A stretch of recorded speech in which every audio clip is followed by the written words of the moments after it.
So in the previous lesson, we looked at how electrical energy or how electricity is generated. So in this lesson, what we're going to look at this idea of what's called electrical power. Now we have looked at power already, and if we remember, the unit of power is the watt. So we use this symbol W. And basically what power is, the way to think about it is it's changing or converting energy from one form into another. So that's essentially what power is. So for example, in this case we're going to be looking at electrical energy. So we're thinking about changing electrical energy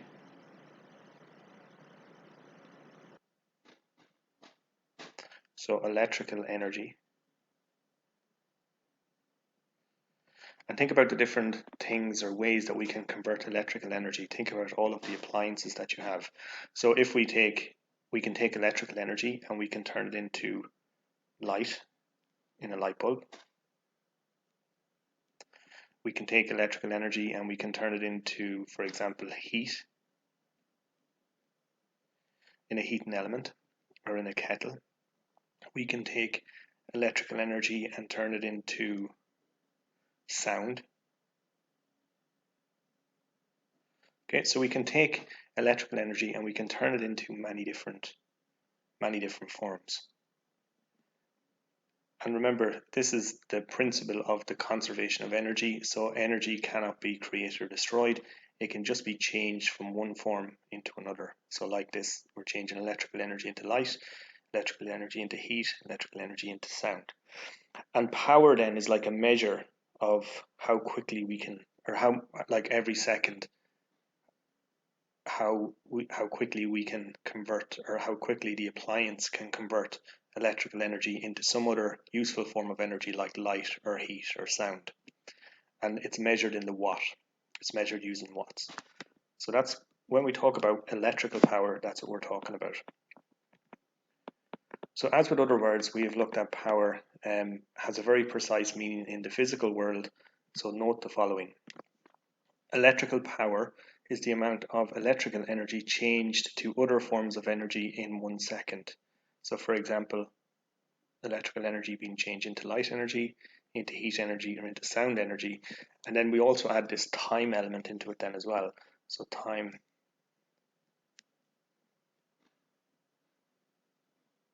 And we measure like the time in seconds.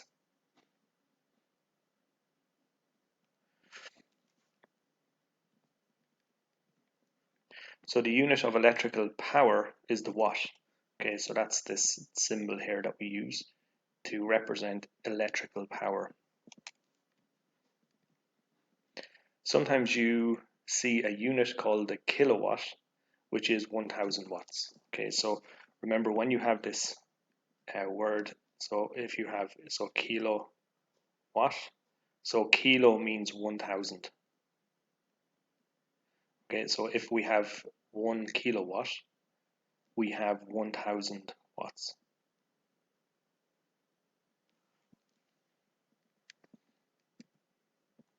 So they're like some of the basic principles, if you like, in relation to what electrical power is.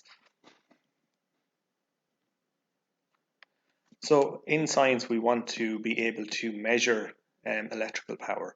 So we use this formula here. So power is equal to voltage by current.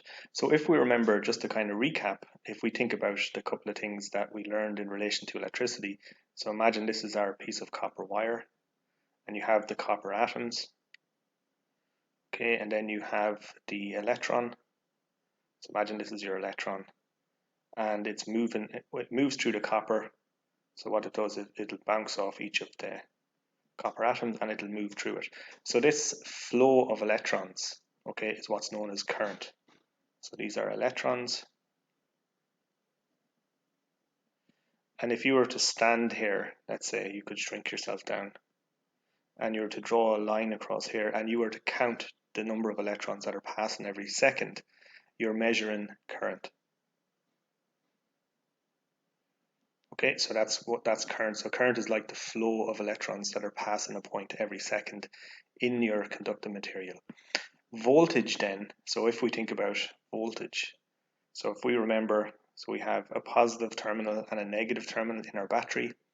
So basically what the electrons want to do is they want to get from the negative terminal in the battery where they're generated, and they want to get to the positive terminal. And the only way they can get there is through the electrical circuit that's set up. So the bigger this positive charge, the bigger the voltage. So you can think about the voltage is like the energy that the collection of electrons have. Okay, so it's like the joule. So if you take the amount of electrons that are passing through, the more energy they have, the more force they're going to go through this circuit, and therefore the more energy they're going to have. So when we talk about voltage you can think about it's like the energy the current of electrons have. Okay, so the bigger the amount of energy they have, the more force they'll go through here.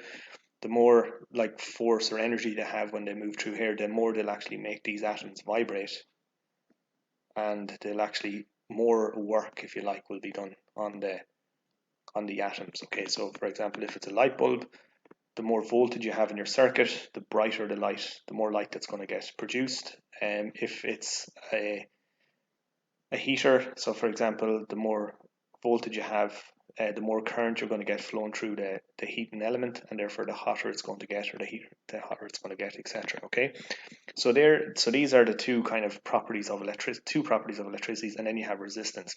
But in this case, we're going to focus on just power. So power is equal to, so it's equal to the voltage, which is measured in volts, multiplied by the current, which is measured in amps. So if we remember current, so we have the amp, and voltage is measured in volts.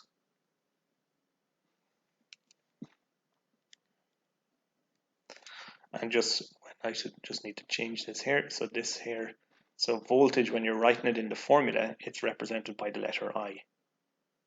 Okay, but sorry, current, when you're measuring it or writing it in the formula, it's represented by the letter I. So that's what this formula is here. Okay, so P is equal to voltage multiplied by current. And this is electrical power. So where P is power, V is voltage, and sometimes they call it potential difference, and then I is the current. And we can write this as a triangle to help solve other calculations as well. Okay, so this is a useful triangle to remember as well, because this will help you to remember. So it's the same way we use the other triangles that we came across.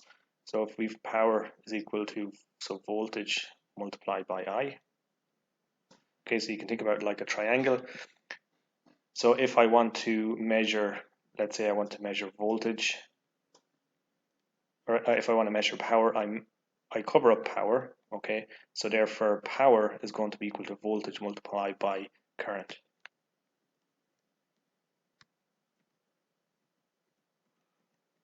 If I want to measure voltage, voltage is going to be equal to power divided by current. Okay, so when it's above it like that, it means divided by. And then if I wanted to measure current, it would be equal to power divided by voltage. So that's a useful way just to remember the different formulas that you'll need to use when you're doing questions that relate to calculating power, electrical power. And remember, there are other different types of power. So basically power, all it is in general, it just means changing, like how quickly one form of energy is changed to another form of energy. That's what power is. But in this case, we're specifically focusing on electrical power. So changing electrical power. So changing electrical energy into other forms of energy every second. Okay, so that's what we're focusing on when we look at this. So this formula will relate to electrical power.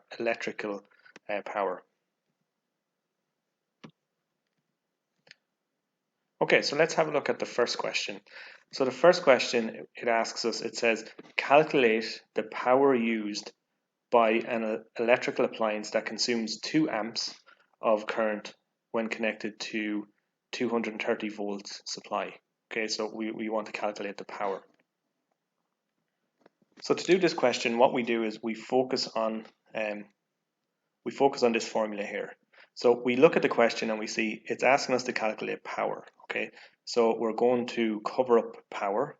Okay, so if you like, we cover this up, power, and power then is equal to voltage multiplied by current. So we can write out the formula first of all. So power is going to be equal to voltage multiplied by current.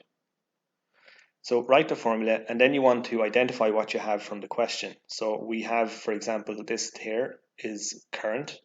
So I is equal to 2 amps. Okay, so 2 amps. And then we also have current here, which is measured in volts. So therefore, or sorry, voltage, which is measured in volts. So therefore, the voltage is going to be equal to 230. So then what we do is we take these values and we substitute them into our formula. So the power is going to be equal to the voltage, which is 230, multiplied by the current, which is 2.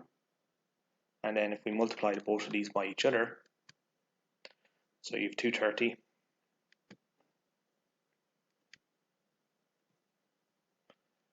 multiplied by 2, and that's going to be equal to 460.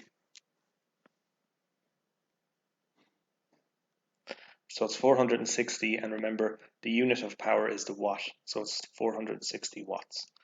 So the power that an electrical appliance that consumes 2 amps of current when connected to 230 volts supply, so it's going to use, or it's going to require 460 watts of power. So it's essentially it's converting this amount of electrical energy into, for example, in this case, it would be converted into heat energy. Okay, so we have another question here. So what I would encourage you to do is pause the video and using this formula here, try and give this question a go.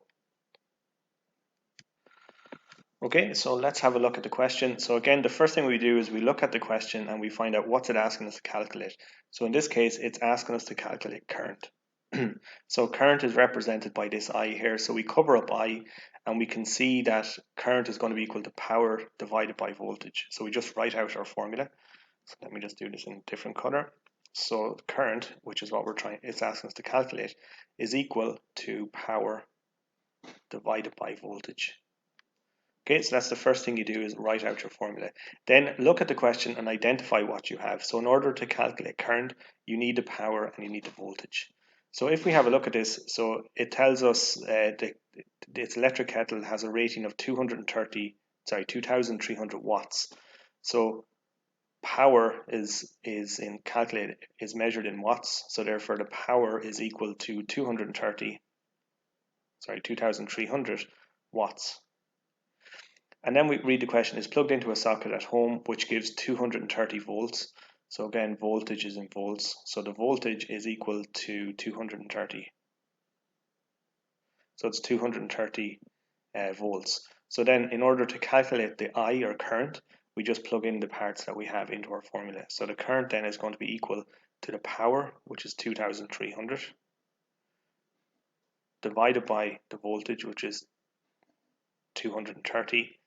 And then if we use our calculator, so if we take 2300 and we divide it by 230,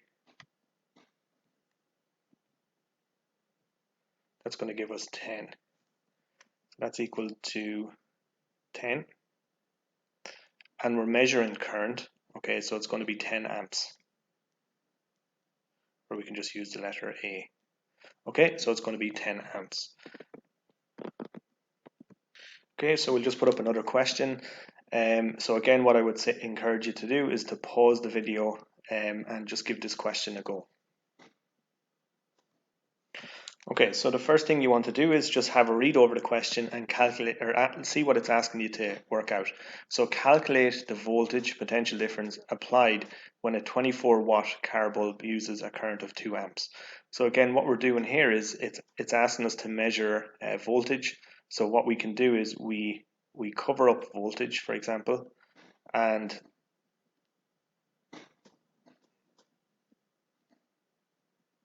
so we cover up voltage, and therefore voltage is going to be equal to power divided by current. So let me just do this in a different color. So voltage is going to be equal to power divided by current, like so.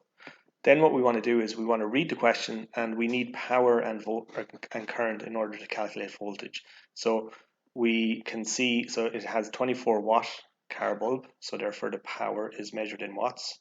So power is going to be equal to 24, that's 24 watts, and 2 amperes, okay, that's current, so I is going to be equal to 2, and it's just 2 amps. And then what we do is we take these values and we plug them into our formula. So voltage is going to be equal to power, which is 24, divided by 2, and so 24 divided by 2 is equal to 12, and we're looking at voltage, so the unit on this is going to be volts, so it's going to be 12 volts. Okay, so they are the calculations. They are just like 3 simple calculations that involve calculations of so using like power and making calculations in relation to that. So that's the example 1, that's example 2, and then we have example 3 here. And we have talked about how we measure power in watts. Now, if you look at your electricity bill, or if you take the electricity bill in your home and have a look at it, they use a different unit. They use kilowatts, okay, and they actually use, they use kilowatt hours. So let's have a look at that and see what that means.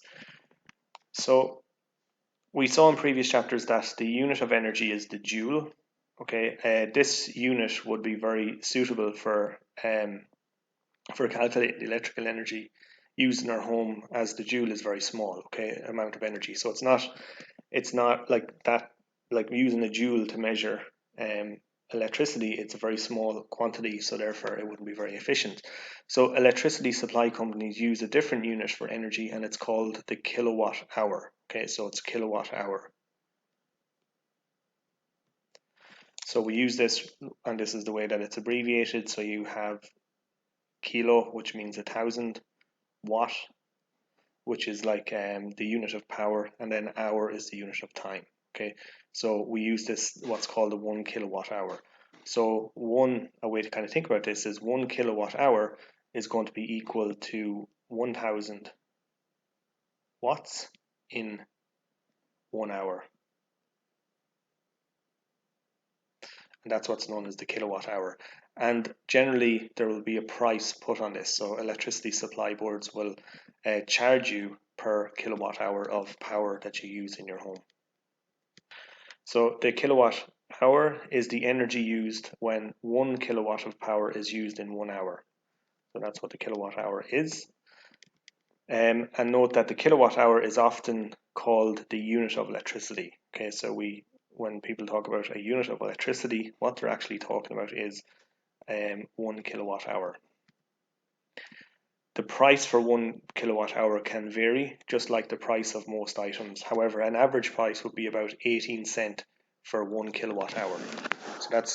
So when your parents, for example, and when you are paying an ESB bill down the line, you will be paying per kilowatt hour. And just as a general guide, it costs 18 cents for every 1 kilowatt hour that you use.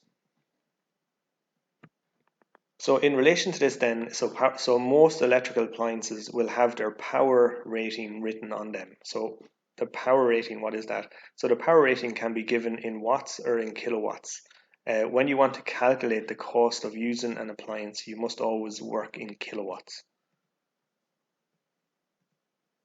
So to help you convert to kilowatts, remember to divide the power in watts by 100. So for example, if you have, let's say, like 20 watts, let's say that's the power rating that's on the appliance. In order to convert that into kilowatts, you would divide it by 1,000. And that's going to be equal to, so if we take 20 and we divide it by 1,000,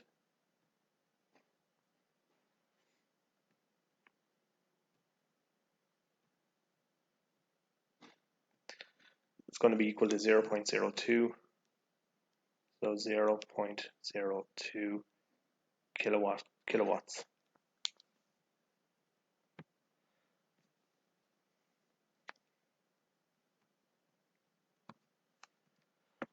So if we take, like, and these are other examples as well. So if we want to take 500 watts and we want to convert it into kilowatts, we just divide it by 1,000. So take the watts amount, divide it by 1,000.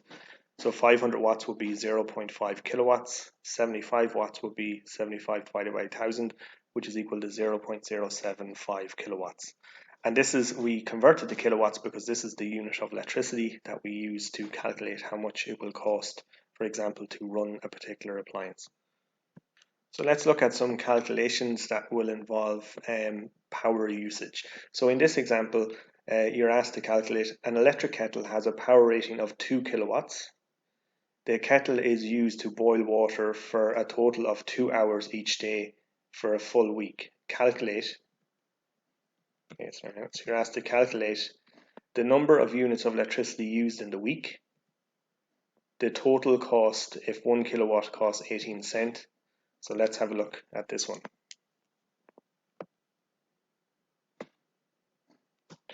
Okay, so let's have a look at this and let's break it down.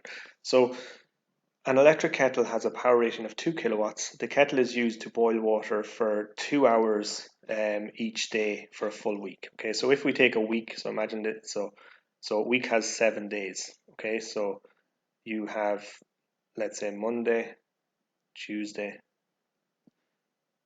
Wednesday, Thursday, Friday, Saturday, and Sunday. Okay, and then the week repeats. So what this is saying is that it has a power rating of 2 kilowatts and it's used for 2 hours every day. So each day you're going to be multiplying, so it's going to be 2 multiplied by 2, which is equal to 4. So what you're using 4, so you're going to be using 4 kilowatt hours. So 4 kilowatt hours each day. Okay, so it's going to be 2 by 2, 2 by 2.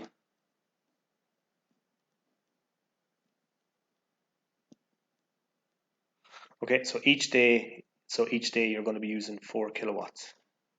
Okay, so 4 kilowatt. So 4 kilowatt hours. Okay, so for 4 days, so that's going to be 4, 4, 4, and 4. Okay, so 4 kilowatt hours each day. So in the week, then if we so we have 7 days in the week, so it's going to be 7 multiplied by 4, which is going to be equal to 28 kilowatt. So 28 kilowatt hours. Okay, so in the total week, then you're going to use, if this person is boiling their kettle, so it needs 2 kilowatts, and then so 2 kilowatts, and they use it for 2 hours every day. So essentially, what you're going to be using every day then is 4 kilowatts. And if you're using 4 kilowatts every day for 7 days, it's going to be in the week you're going to be using 28 kilowatt hours just to boil the kettle for 2 hours every day. So the next part then is, so that's the first part. So the number of units of electricity used in the week. So the number of units that are used in a week, in this case, using the kettle, is 28 kilowatt hours. And then if we're charging 18 cents per kilowatt, then if we're using 28 of them, so the cost, so this is, let's say, part A, and then part B, let's just do this in a different color. So it's going to be the number of kilowatt hours you're using multiplied by the cost. So it's going to be 28 multiplied by, so each kilowatt hour costs 18 cents. So that's going to be equal to 28 multiplied by 18. So 28 multiplied by 18. That's equal to 504 cents.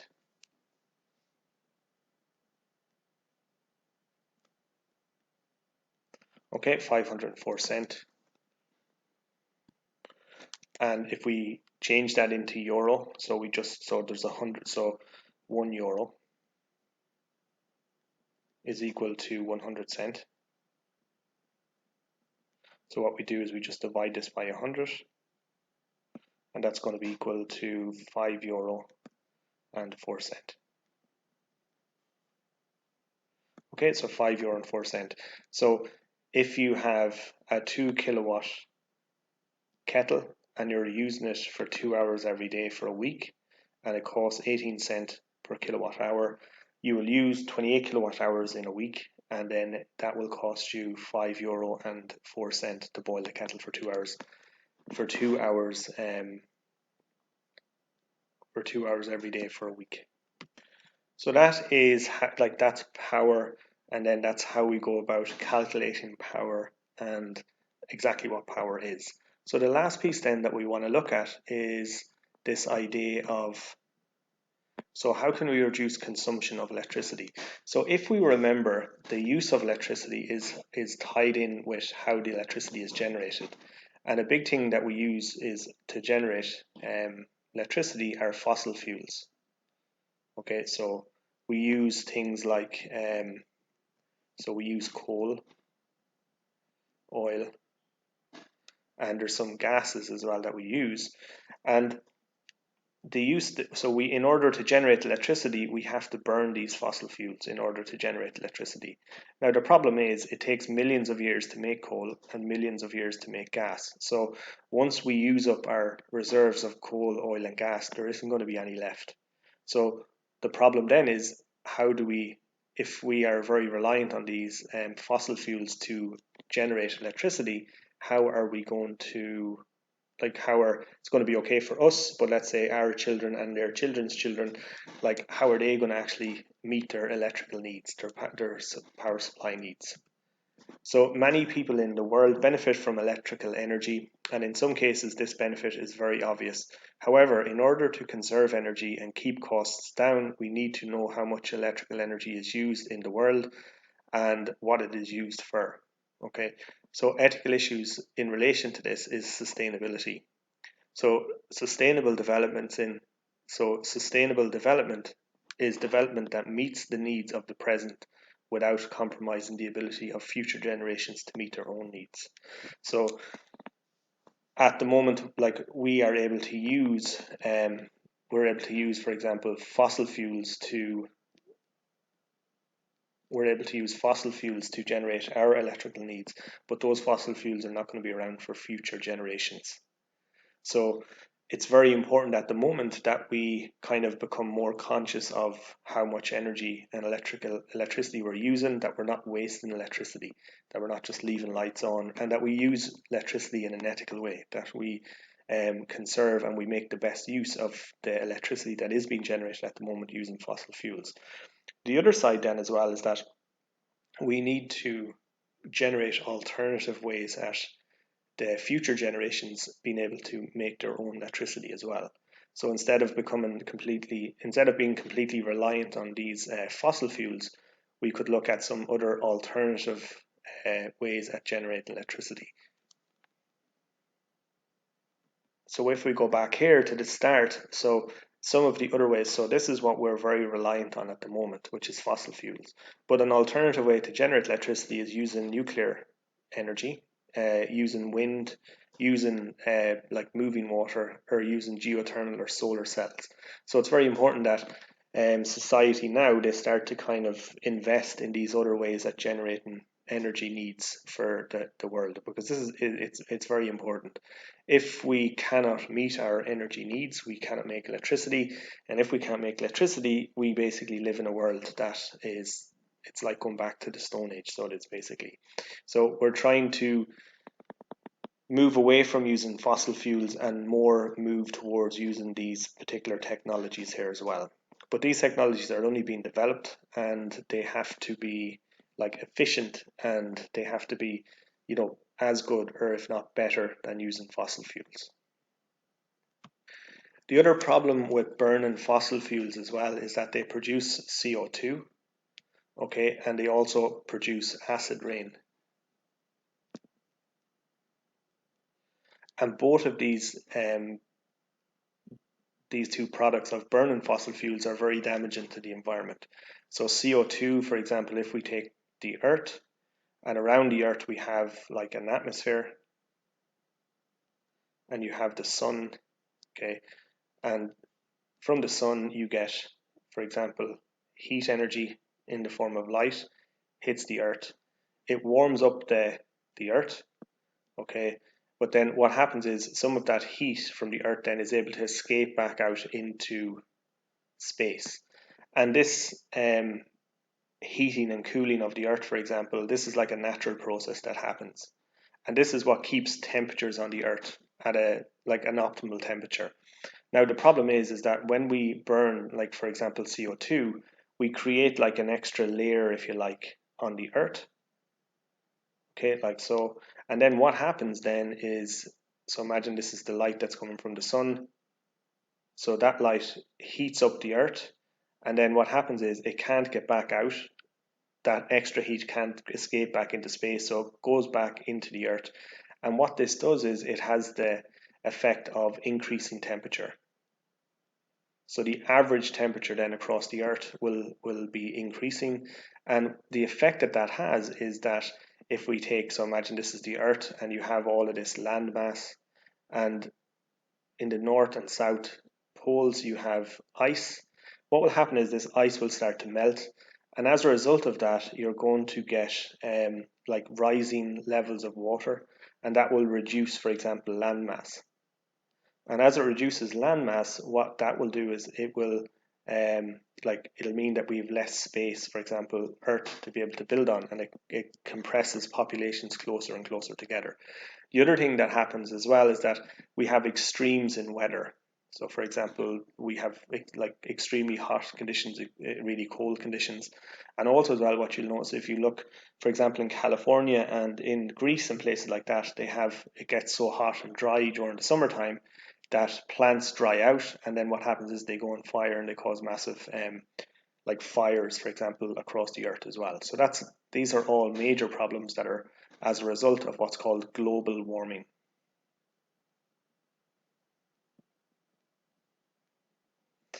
And this global warming is a major problem, so it is, and it's a major threat as well to the survival of the human race on planet Earth. And that this global warming can be directly linked into us burning fossil fuels in order to generate our electrical needs. But the other side of it is that we need electricity. We live in a modern world. We need electricity in order for that modern society to be able to survive. So we have to try and get the balance between both. So that is how electricity is generated, how we calculate power, and some of the calculations that go with that, and then some of the ethical considerations in relation to that. So this puts you in a position where you will be able to do more research on this particular topic of global warming and the ethical use of electricity. Okay, thank you for listening.